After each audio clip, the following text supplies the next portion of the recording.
Weeks after 6 tornadoes hit the Ottawa region, MPP Lisa MacLeod and Barrhaven City Councillor Jan Harder announced $106,000 will go towards local groups and organizations in the community.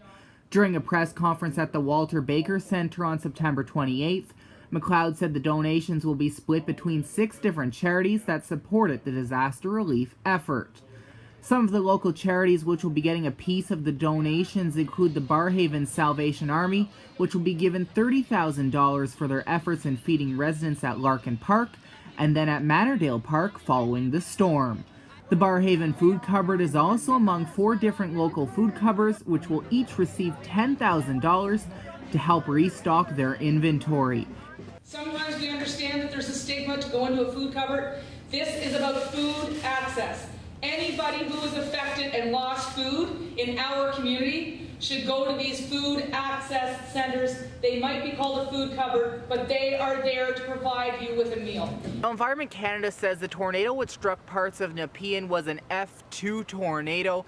They say it's the worst of its kind to hit Canada since 1898. Following the tornadoes, residents gathered at Larkin Park for 2 days to eat hot meals under the hands of Daryl Bartraw, and over 10,000 meals were served.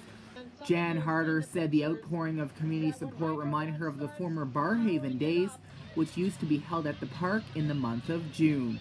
She has decided to bring it back starting next year, but will hold it on the 3rd Saturday in September to remember the efforts that followed after the tornadoes.